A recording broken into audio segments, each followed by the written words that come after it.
ಎಲ್ರಿಗೂ ನಮಸ್ಕಾರ. ನಮ್ಮ ಅಡಿಗೆ ಚಾನೆಲ್ಗೆ ಸ್ವಾಗತ. ಇವತ್ತಿನ ವಿಶೇಷ ಹೂವಿನಂತೆ ಮೃದುವಾಗಿರೋ ಅವಲಕ್ಕಿ ಇಡ್ಲಿ ರೆಸಿಪಿ. ಇದು ಇನ್ಸ್ಟೆಂಟ್ ರೆಸಿಪಿ, ಕೇವಲ ಅರ್ಧ ಗಂಟೆಯಲ್ಲೇ ಮಾಡ್ಕೋಬಹುದು. 3/4 ಗ್ಲಾಸಷ್ಟು ಗಟ್ಟಿ ಅವಲಕ್ಕಿ ಚಿತ್ರಾನ್ನಕ್ಕೆಲ್ಲ ಉಪಯೋಗ ಮಾಡ್ತೀವಲ್ಲ, ಅದೇ ಅವಲಕ್ಕಿ 2-3 ಸಲ ಚೆನ್ನಾಗಿ ಕ್ಲೀನ್ ಮಾಡ್ಕೋಬೇಕು, ತೊಳಿಬೇಕು. ಅವಲಕ್ಕಿನ ತೊಳೆದಿದ್ದಾಗಿದೆ. ಮೊಸರನ್ನ ಸೇರಿಸ್ಕೊಳ್ತಾ ಇದ್ದೀನಿ 3/4 ಗ್ಲಾಸಷ್ಟು. ಮೊಸರು ಹಾಕಿದ ನಂತರ ಚೆನ್ನಾಗಿ ಕಲಿಸ್ಕೋಬೇಕು. ಸುಮಾರು 10 ನಿಮಿಷ ಇದನ್ನು ನೆನೆಯಕ್ಕೆ ಬಿಡಬೇಕು, ರೆಸ್ಟ್ ಮಾಡೋಕ್ಕೆ ಬಿಡಬೇಕು.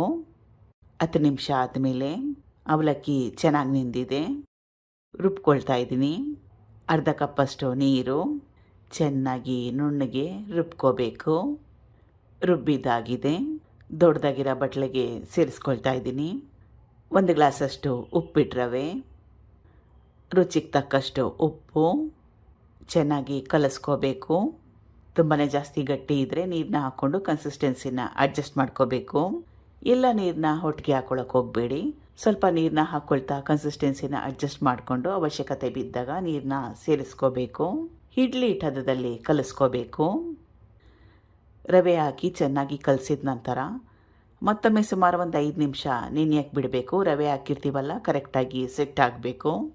ಅಷ್ಟರಲ್ಲೇ ಮತ್ತೊಂದು ಸ್ಟೆಪ್ ಇದೆ. ಸಣ್ಣದೊಂದು ಬಾಣಲೆ ಇಟ್ಕೊಂಡಿದ್ದೀನಿ. ಸ್ವಲ್ಪ ಎಣ್ಣೆ, 1 ಟೇಬಲ್ ಸ್ಪೂನ್ ಅಷ್ಟು ಸಾಸಿವೆ, ಕಡಲೆಬೇಳೆ 1 ಟೇಬಲ್ ಸ್ಪೂನ್ ಅಷ್ಟು.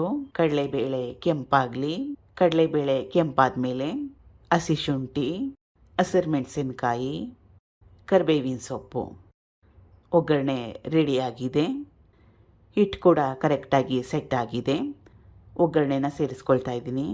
ಸಣ್ಣದಾಗಿ ಕಟ್ ಮಾಡಿ ಇಟ್ಕೊಂಡಿರೋ ಕೊತ್ತಂಬರಿ ಸೊಪ್ಪು. ಒಗ್ಗರಣೆ ಹಾಕಿದ್ಮೇಲೆ ಮತ್ತೊಮ್ಮೆ ಚೆನ್ನಾಗಿ ಕಲಿಸ್ಕೋಬೇಕು. ಮತ್ತೊಂದು ಪದಾರ್ಥ ಬಾಕಿ ಇದೆ. ಇದು ಈನೋ ಪೌಡರ್ 1 ಟೀ ಸ್ಪೂನ್ ಅಷ್ಟು. Eno regular. ಈನೋ ಪೌಡರ್ ಮನೇಲಿಲ್ಲ ಅಂದರೆ ಅಡುಗೆ ಸೋಡನ್ ಕೂಡ ಸೇರಿಸ್ಕೋಬೋದು. ಇದನ್ನು ಆಪ್ಷನಲ್ ಆಗಿ ಇಟ್ಕೊಳ್ಳಿ. ನಿಮ್ಗೆ ಇಷ್ಟ ಇಲ್ಲ ಅಂದರೆ ಹಾಕ್ಕೊಳ್ದೆ ಹಾಗೆ ಮಾಡಿ. ಹಾಕ್ಕೊಂಡ್ರೆ ಇಡ್ಲಿ ಮೆತ್ತಿಗೆ ಸಾಫ್ಟಾಗಿ ಚೆನ್ನಾಗಿ ಬರುತ್ತೆ. ಹಾಕ್ಕೊಳ್ಳಿಲ್ಲ ಅಂದರೆ ಸ್ವಲ್ಪ ಗಟ್ಟಿ ಬರುತ್ತೆ, ಅಷ್ಟೇ ವ್ಯತ್ಯಾಸ. ಇಡ್ಲಿ ಹಿಟ್ಟು ತಯಾರಾಗಿದೆ. ಇಡ್ಲಿ ಸ್ಟ್ಯಾಂಡ್ಗೆ ಎಣ್ಣೆನ ಹಚ್ಕೊಂಡು ಗೋಡಂಬಿನ ಸೇರಿಸಿಟ್ಟಿದ್ದೀನಿ. ಇದನ್ನು ಸ್ಟೀಮ್ ಮಾಡ್ಕೋಬೇಕು, ಹಬೆಯಲ್ಲಿ ಬೇಯಿಸ್ಕೋಬೇಕು 10 ನಿಮಿಷ ಐ ಫ್ಲೇಮ್ನಲ್ಲಿ.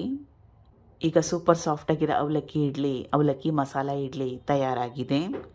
ಇಡ್ಲಿ ಸ್ಟೀಮ್ ಆದ ನಂತರ ಮತ್ತೊಮ್ಮೆ ಸುಮಾರು 5 ನಿಮಿಷ ರೆಸ್ಟ್ ಮಾಡೋಕ್ಕೆ ಬಿಡಿ. ಇಡ್ಲಿ ಕರೆಕ್ಟಾಗಿ ಸೆಟ್ ಆಗಲಿ.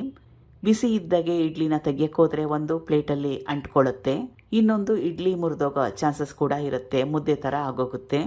5 ನಿಮಿಷ ಬಿಟ್ಟರೆ ಕರೆಕ್ಟಾಗಿ ಸೆಟ್ ಆಗುತ್ತೆ. ಅವಲಕ್ಕಿ ಮಸಾಲ ಇಡ್ಲಿ ತಯಾರಾಗಿದೆ. ಪ್ರಯತ್ನ ಮಾಡಿ ನೋಡಿ. Thank you for watching. ಧನ್ಯವಾದಗಳು.